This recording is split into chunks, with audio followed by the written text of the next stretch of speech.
ऐसा हो जाती है हमारी समाज की बहू बेटियां, लेकिन ये शान हमारी समाज की बहू बेटियों आपकी नहीं होनी चाहिए। और मेरे भाइयों, औरत यूज एंड थ्रू नहीं है। औरत मोहब्बत की निगाह से देखी, माँ है तो उनका अदब एहतराम कीजिए। कुरान में अल्लाह ने उनकी इज्जत और उनके सम्मान की बात की। वला तकुल्लहुमा उफ, ये भी कहा। औरत भी माँ है, उसमें वालिदैन है, उसमें वालिदैन का जिक्र है। इतनी ताकीद के साथ अल्लाह ने अपनी इबादत के बाद अगर किसी की इबादत फरमाबरदारी की बात की है तो वालिदैन की। और औरत के साथ रवैया कैसा होना चाहिए, मोहम्मद रसूलुल्लाह की जीवन को देख लीजिए। इसीलिए मेरे भाइयों, हम जहां अपने बच्चों को तालीम देते हैं, लड़कों को, तो अपनी बच्चियों को भी तालीम दीजिए। मदरसों के अंदर पढ़ाइए, बुखारी वो भी पढ़ेंगे।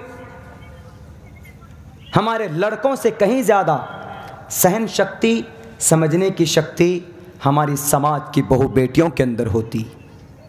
आप पढ़ा करके तो देखिए, इस्लाम में मना नहीं। जब इस्लाम में बेटियों को इंजीनियर बनाना मना नहीं है, डॉक्टर बनाना मना नहीं है, तो कुरान और हदीस की तालीम देना मना होगा?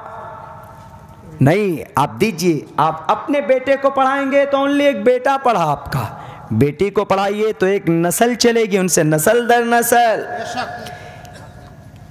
अबू दाऊद की हदीस है, इज़ा मातल इंसानु इनक़ता अन्हु अमलुहु इल्ला मिन सलासा इल्ला मिन सदक़तिन जारियतिन औ इल्मिन युंतफ़उ बिही औ वलदिन सालिहिन यदऊ लहू। 2 बजे तक बात करूंगा, 8 मिनट और रह गया। हमको थोड़ा लंबा सफर में भी जाना। संस्कृत बोल रहे हैं, संस्कृत। हिंदू भाई तो है ही नहीं, संस्कृत। खैर चलिए, हमारे नासिर भाई साथ में रहते हैं, हमारे साया बनकर, आपके इलाके के ही हैं। यही संस्कृत में औरत के मकाम को ले लीजिए। हमने तो अभी अहादीस की रोशनी में, कुरान की रोशनी में बताया। आज जो लोग बोलते हैं कि इस्लाम के अंदर औरत को मकाम नहीं दिया गया, कौन लोग बोलते हैं? हमारे बरादरान वतन के लोग ज़्यादा बोलते हैं कि औरत को सम्मान नहीं दिया जाता, औरत को बुर्क़े में डाल देते। हालांकि हमने भी एक मंत्र, एक श्लोक पढ़ा था, उस श्लोक के अंदर इतनी ताकीद के साथ हम जब शुरू में पढ़कर आए थे, शुरू में that time I was completed my Fazila course in Darul Uloom Deoband in 2011 and 12. After that I went to Bengaluru and I have completed my diploma course from MEERCCS in Bengaluru. Bangalore के अंदर complete किया। 14 के अंदर हम आए पढ़कर, 13-14 के अंदर पढ़ने के बाद आए। संस्कृत हमने तकरीबन वहीं पे सीखा प्रोफेसर साहब से, संस्कृत भी, इंग्लिश, ये ज़रूरत की चीज़ थी, हमने सीख ली। सीख सकते हैं, मना नहीं। संस्कृत भी सीख सकते हैं, इंग्लिश भी सीख सकते हैं, बोल सकते हैं, मना नहीं। तो हम आए पढ़ने के बाद, तो मेरी आदत थी शुरू के अंदर, हम कहीं जाते थे जलसे में, तो एक किताब रहती थी मेरे पास, मनुस्मृति। अब उस मनुस्मृति को, एक रोज़ ऐसे ही जलसा हो रहा था, 2 फरवरी मुझे याद है, 2-3 फरवरी, इलाके का ही प्रोग्राम था। तो वहाँ पर एक गुरु जी आए, सर पे बाल नहीं थे उनके, तो ऐसे ही हम उस वक्त शेरवानी वगैरह नहीं पहनते थे। उन्होंने आकर डायरेक्ट हमसे सवाल किया। 45 मिनट की तकरीर हुई थी। उन्होंने पूछा कि मौलाना अब्दुल्ला साहब, आप हमारे प्रिय मित्र हैं, आप अदब के साथ एक जवाब दीजिए। उन्होंने लिखा कि आपकी कुरान धर्मशास्त्र, कुरान में लिखा कि जानवरों को मारो, उनको ज़िबा करो, उनको खाओ। जो कुरान जानवरों की हत्या के ऊपर ऑर्डर करे तो वो कुरान मानने लायक नहीं है। उनका सवाल था। सवाल भी होता है। कुछ आदमी ये सवाल कर लेते हैं, अल्लाह है तो दिख कहाँ रहा? अल्लाह है तो दिख कहाँ रहा? तो आप भी कहिए कि तुम्हारे सर पे जो दर्द हो रहा दिख रहा है? नहीं दिख रहा है, लेकिन दर्द हो रहा है ना।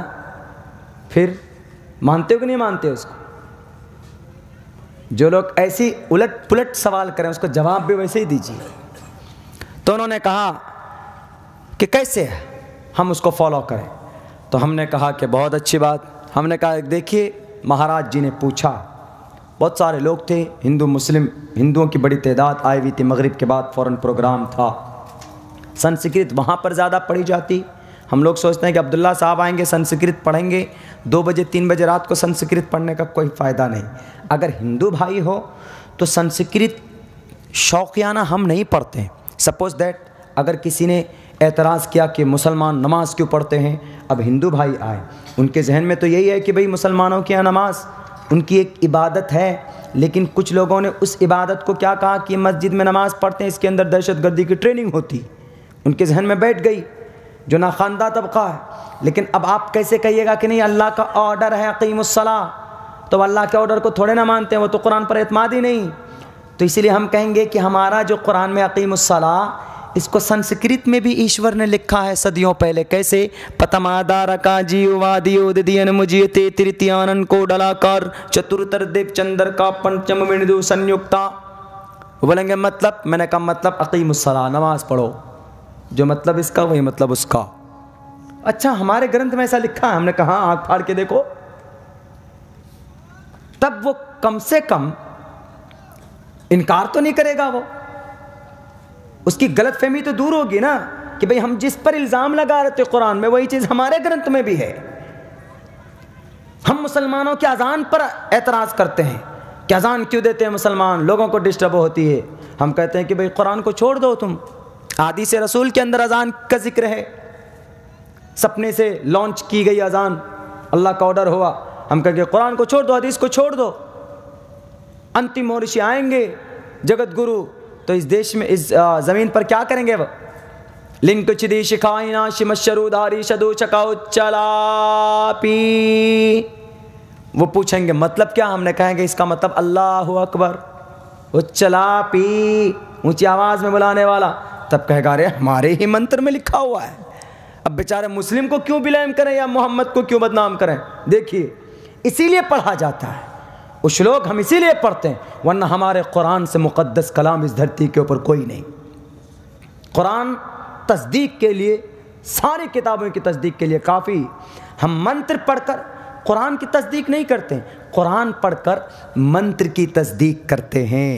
हमारा कुरान मुसद्दक था, मुसद्दक कलाम है, क़यामत तक रहेगा। इसको प्रूफ करने के लिए किसी भी मंत्र श्लोक की ज़रूरत नहीं है। इस पर जो इल्ज़ाम लगते हैं, तो इस इल्ज़ाम को दूर करना हमारी जिम्मेदारी है जी। तो इस इल्ज़ाम को, जो लोग इल्ज़ाम लगाते हैं, उन्हीं की ज़ुबान पर हम कुरान पर लगे हुए इल्ज़ाम को दूर करते हैं। और ऐसा मोहम्मद रसूलुल्लाह के ज़माने से चला है, दूर करना। इल्ज़ाम लगे, मोहम्मद पर इल्ज़ाम लगा तो मोहम्मद ने कहा मेरे बाप का नाम ये, मेरी माँ का नाम ये, अकाबरीन के ऊपर इल्ज़ाम लगे। कासिम नानूतवी पर इल्ज़ाम लगा, शेखुल हिंद पे लगा, उन्होंने कहा कि मेरे बाप, मैं हराम ज़्यादा नहीं हूँ, मेरे बाप का नाम ये। मोहम्मद ने भी कहा था अनन नबिय्युल ला कज़िब, अना इब्न अब्दुल मुत्तलिब। जी, नसब को बताया, जिम्मेदारी है यहाँ पर। उस वक्त नबी ने उन्हीं अल्फाज में कहा, ये नहीं कहा अनन नबिय्युल ला कज़िब, अना इब्न अब्दुल मुत्तलिब। इब्न अब्दुल मुत्तलिब, पहले ज़माने में नसब को बयान किया जाता था अपना तारुफ के लिए, तो नबी ने दोनों तरीक़ा, अपना प्रूफ भी दिया और अपना जो तरीक़ा चल रहा था उस तरीक़े पर अपना प्रूफ भी किया। तो हमें अपने कुरान भी बताना है, इसके साथ साथ में जो इल्ज़ामात लगते हैं जिन ज़ुबानों में, उन ज़ुबानों में इसकी तरदीद भी हमें करनी है। तो वो आने के बाद इसीलिए मैं मंत्र पढ़ता हूँ। देखिए, और ये पढ़ना उस वक्त ज़्यादा मुफीद होता है जब हिंदू भाइयों का एक बड़ा तबका हो। बाकी हमारे नौजवान और हमारे ऑडियंस जलसों में आते हैं कि नहीं थोड़ा मंत्र भी सुनेंगे, तो सुना दिया जाता है कि भाइयों आपके कुरान में भी ये ऑर्डर है, तो हिंदू भाइयों के ग्रंथ में भी ये चीज़ है। और ये बात मैं आपको बता दूं कि कुरान में जितने अहकामात हैं, हिंदू भाइयों के जो पुराने ग्रंथ हैं, उस श्लोक से हैं, पुरानी जो शास्त्र हैं, ऋग्वेद यजुर्वेद, तकरीबन चीज़ें उनके शास्त्रों के अंदर आपको मिलेगी। जन्नत की इतनी सिफात कुरान में नहीं है जितनी कि वेदों के अंदर है। अल्लाह की जितनी तारीफ कुरान में नहीं है। आप कहेंगे कि इसमें आप कुरान की वो कर रहे, नहीं, मतलब कुरान के अंदर अल्लाह ने जिन जिन मज़ामीन को जब जब ज़रूरी समझा वो किया। लेकिन वेदों के अंदर 4 वेद हैं, उनके अंदर तो बेशुमार अल्लाह की यानी ईश्वर की तारीफ़ात की गई, और हैं अल्लाह उनसे कहीं ज़्यादा हक़दार है। तो इसलिए ज़रूरत पड़ने पर हम समझाते। तो मगरिब के बाद का वक्त था, वाय लिख कर के हमने सोचा कि अगर मैं कहूँगा कि हाँ भाई उहिल्लत लकुम बहीमतुल अनाम, तो वो कहेंगे कि भाई दुश्मनी तो इसी बात की है कि आपका कुरान पर तो एतराज़े हुआ है, अब कुरान की आयत पढ़कर कैसे सुनाएं। तो हमने उनसे कहा कि भैया गुरुजी आपको मैं जवाब देता हूँ, हम अगर ज़ुबानी, तो उस वक्त मेरी आदत थी, हमने उसको मनुस्मृति को निकाला। मनुस्मृति हिंदू भाइयों की शरीयत की किताब है, उनकी ग्रंथ है, कानून की किताब उनकी, जैसे हमारे फ़िक़ह की किताब होती है ऐसे हिंदू भाइयों की उनकी ग्रंथ होती। और मनुस्मृति मनु जी की, मनु यानी हज़रत नूह की, उनको बदल दिया मनुस, महाजल पलवान वाले मनु कहे गए। तो वो निकाल कर हमने पढ़ा। हमने कहा कि सफ़ा नंबर 169, 1 कम 70, सफ़ा नंबर 169 आपकी ज़ुबान में क्या कहते हैं यहाँ पे, वो आप ही जानेंगे। तो हमने कहा पतमा प्रोचितम भक्षण मांसाम वैष्णवमः, हमने पढ़ा। हमने कहा गुरुजी ये मनुस्मृति पंडित केवल आनंद जोशी का इसमें अनुवाद भी है, उनकी तस्वीर भी, और ये गीता प्रेस गोरखपुर से ये इसकी पब्लिश भी हुई। इसका पब्लिशर जो है वो गीता प्रेस गोरखपुर की गीता प्रेस हिंदुस्तान की सबसे बड़ी प्रेस मानी जाती। हिंदू धर्म की बड़ी बड़ी ग्रंथ वहीं से उनको छापते हैं वो लोग। हमने कहा देख लीजिए। अब मैंने कहा इसका अनुवाद क्या है, अगर इस धरती का इंसान मांस खाना चाहे, मंत्रों द्वारा पवित्र करके मांस खा सकते हैं। हमने कहा ये मैं इस मंत्र का अनुवाद पढ़ रहा हूँ, पंडित केवलानंद जोशी की ने जो माना बताया, वो मनुष्य इंसान अगर मांस खाना चाहे तो मंत्र द्वारा पवित्र करके मांस खाया जा सकता है। जंगल के पशु पक्षी परिंदे, जंगल में गाय भी, जंगल में भैंस भी, जंगल में अलग अलग तरह के जानवर भी, चीड़ फाड़ कर खाने वाले जानवर के अलावा जिनको अल्लाह ने जायज़ करार दिया, उहिल्लत लकुम बहीमतुल अनाम, जंगल के पशु पक्षी प्राणी के भोजन हैं। हमने कहा भोजन मतलब खाना, सूंघना नहीं, खाना। प्राणी मतलब इंसान, प्राणी का मतलब जिन्नात नहीं। जंगल के पशु पक्षी प्राणी के भोजन है, मंत्रों द्वारा पवित्र करके मांस खाया जा सकता है। अब हमने कहा कि अब आइए कुरान ने कैसे इजाज़त दी, बिल्कुल इसी के मुताबिक। हम जब हमारी शरीयत कहती है कि जब हम किसी जानवर को ज़िबा करें तो हम बिस्मिल्लाह पढ़ें, बिस्मिल्लाह अल्लाह अकबर बोल कर ज़िबा करें, तब जाकर हम उस जानवर के गोश्त को खाते हैं। बाज़ अइम्मा ने ये कहा अगर आप बिस्मिल्लाह नहीं पढ़ेंगे तो वो जिसको आप ज़िबा कर रहे हैं उसके गोश्त को खाना जायज़ नहीं।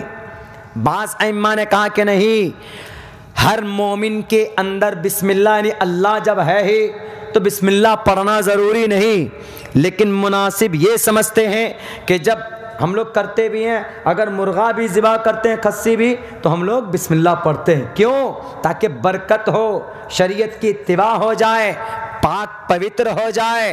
अब बताइए हमारी शरीयत का ये पैगाम और मनुस्मृति के इस उपदेश के बिल्कुल सपोर्ट में एक जैसा है या अलग अलग है? आपके मनुस्मृति ने कहा कि पशु पक्षी को खाया जा सकता है और मंत्रों द्वारा पवित्र करके खाइए। हम मंत्र पढ़ते हैं बिस्मिल्लाह, तब ज़िबा करते हैं, पवित्र करते हैं, खाते हैं। और आप भी खाइए गुरुजी, अब कल से खाने का मतलब कल से आप ओम भूर्भुवः स्वाहा ओम नमः शिवाय बोल करके ज़िबा कीजिए, खाइए। क्यों? मनुस्मृति कह रहा। बात हो गई खत्म। किताब हमने कहा मैं नहीं बोल रहा हूं। आपको मुझ पर गुस्सा आ रहा होगा कि छोटा बच्चा इतना कुछ कर गया, यानी इतनी इंसल्टी कर दी, जवाब भी ऐसी दी तो किताब देकर। जो बड़ा तबका उस गांव का, रामनगर गांव से आए हुए थे लोगों का एक बहुत बड़ा मजमा, गए। जाने के बाद उनको ब्लेम करना शुरू किया कि गुरुजी आपने जो जवाब दिया था, ये सवाल किया था, अब्दुल्ला साहब ने तो किताब पढ़कर, क्या मनुस्मृति सही है वो? बोला हाँ मनुस्मृति के श्लोक तो थे, लेकिन उन्होंने कहा कि पहले ज़माने में मंत्रों द्वारा पवित्र करके खाया जाता था और आज भी मंत्रों द्वारा कोई पवित्र करके खा सकता है।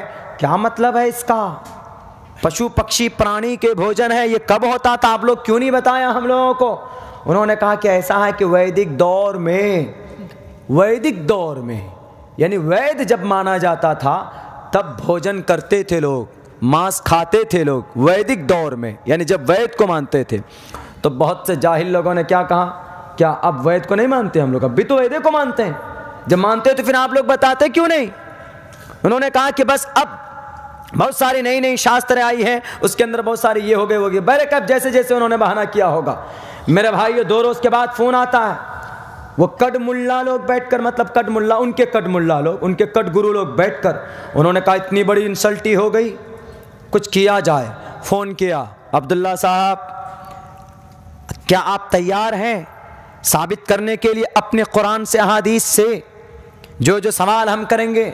हमने कहा कि I am ready, I accepted your challenge, हम आपके चैलेंज को कबूल करते हैं। बोलिए किस मैटर पर, किस ताल्लुक से, कौन से वैद के ताल्लुक से बहस कीजिएगा।